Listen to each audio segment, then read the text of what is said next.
SPY closed at a very pivotal place so far. You can see here we're on the COVID trend line, the one that goes all the way down to COVID lows and attaches to the previous yearly low over here on June. You can see COVID low to June, and we're right on it right now. We closed right around this level. And if you remember from the previous video from this weekend, which by the way, we do videos every single Sunday and Wednesday, you can subscribe below. It is free. I did say that I remain with a bullish emphasis as long as we stay above this line here specifically, because if you remember, we have a lot of dark pool prints a little bit below this, between the 374 to 389 levels.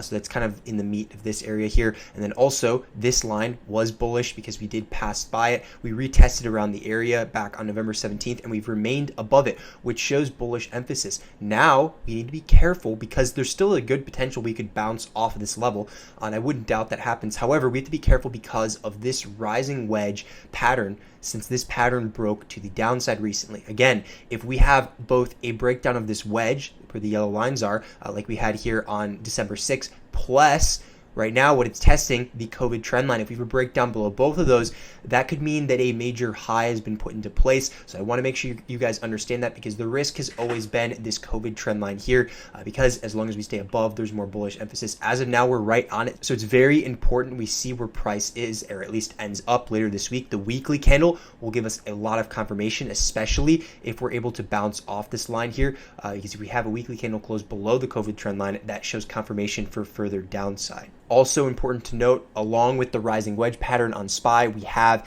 this pattern right here where we had a breakout on Tuesday, December 6th, and so far we've stayed above. Again, very similar to SPY, we're going to want to see if we have another weekly close, or at least one weekly close here above this level. We had a pickup candle in the last week, but it never closed above this pattern here. Although this week, as of now, we are above it, so I'm very interested to see on Friday if we close above, because again, that can show confirmation, especially if we close below that COVID trend line I was just showing you guys. If we close below here on the weekly, plus have a weekly close above here on the VIX, that would mean that a major top has been formed, and then the bias would be further to the downside. So again, very pivotal juncture we're in right now. I'm going to continue to watch this on the VIX, because the VIX has been hammered for a super long time.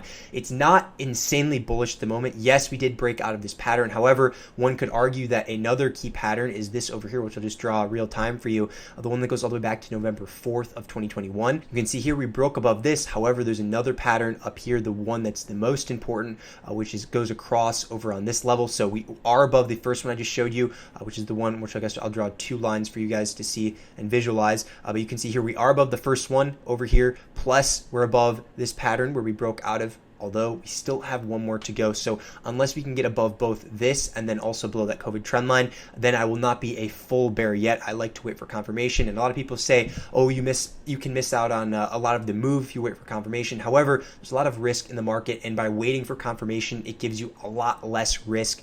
Again, you may subdue the amount of potential reward. However, with what I potentially see in terms of downside for 2023, there won't be too much to be missing out of, because there will be a lot of percentage points to the downside to capitalize on. So just to summarize here, I am going to continue to watch the VIX, first of all, to maintain above both of these levels right here, this pattern, then also the trend line that connects to November 4th, but then also in the future, as we go into the end of the year, it's going to be important to see if we can get above this final trend line, which is right here. You can see last time we fell below it in mid-August before we had the big sell-off, about like 800 plus point sell-off, and we gapped up and closed above and retested it and continued to stay above. We never closed below this trend line after popping up above it. So watch for something similar if it is going to happen. Another important note is DXY. DXY here has been hammered lately along with the VIX, and this has led to market upside in the past couple of weeks so far. We had the rejection up here that I've been talking about for a while of this retest of the trend line. This trend line connected all the way back to mid-August as well,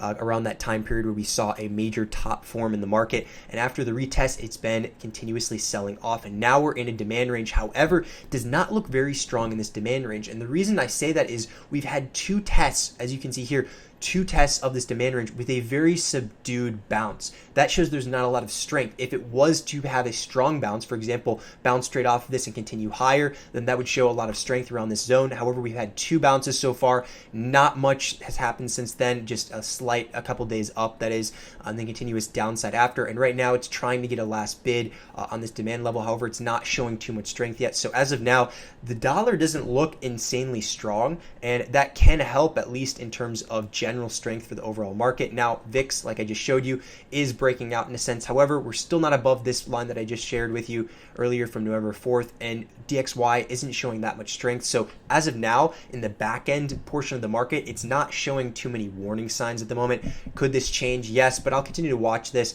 It's the bare minimum for bears, at least. You're going to, no pun intended, you're going to want to see us stay above this demand level for further upside on DXY, which can hurt the market and lead to further downside on tech and the S&P 500, and especially industrials like the Dow. Now I want to go over Microsoft and Google, because these, especially what I shared with you on Sunday, these are fairly strong tech stocks, and probably one of the most strong tech stocks in terms of big caps in the tech sector. And what I'm very interested in is to see if they can remain in the breakout formation, or at least above this breakout trend line. Both Google over here as well as Microsoft both have trend lines that they broke out from, and they were, especially on Sunday, showing bullish emphasis to the upside because they were holding a flag pattern. As of now, they have had downside going into Wednesday, so it's very important to see if we can hold the trend line that we have right here that we closed above, because this is going to be a signal for the general market as well. If you're trading SPY or QQQ, if the big cap tech stocks that were showing a lot of strength cannot remain strong,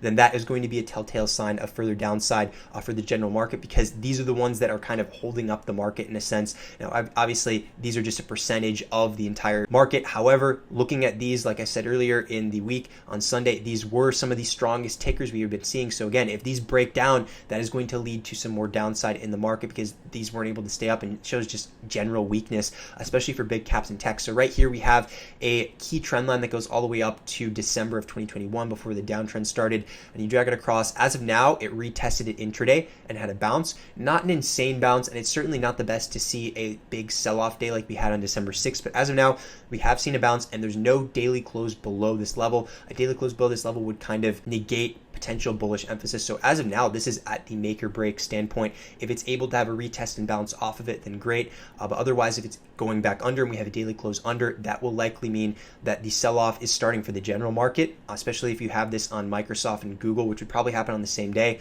because this also on Google had a retest today, or at least close to it, of this trend line. As of now, this is a major form of an inverse head and shoulders. We have the left shoulder here, the bottom for the head, and then the right shoulder. So again, it needs to hold this line. If it cannot hold this line, there's going to be further downside for both Google and then Microsoft. And again, these are the characteristically stronger tech stocks, so these kind of need to hold up and continue to go higher if the market wants to hold up at the very least. Lastly, a flow update. We barely saw any flow on SPY today, which typically means there is more chop to come. Typically when we have directional kind of like bias, that means that you're going to see a lot more prints hitting the tape for SPY. Traders like to get into that before the moves happen, but if there is chop on the table and kind of sideways price action, we tend to see kind of like the flow be like this, where there's barely any prints. So I'm going to continue to watch the tape, especially if we do get more directional bets tomorrow that can maybe help us to get a sense on what price action may be. But as of now, it looks like it's going to go a bit sideways, which, yes, that does seem a bit boring because it certainly is. But as of now, we have been chopping for a while within this range. If I go over to SPY here, you can see we've literally been within this 390 to around like 405 range for weeks upon weeks right now. So whenever the breakout occurs, whether it be either side, both down or up, that will be a very pronounced move. And as of now, it is relatively neutral as long as we stay on the COVID trend line, but I'd like to see us stay above and break back into this ascending wedge that we have right here. But as of now, we are right on the line. Important to watch for confirmation. Like I shared earlier, if we fall below, especially on the weekly, that is going to start a new bearish leg.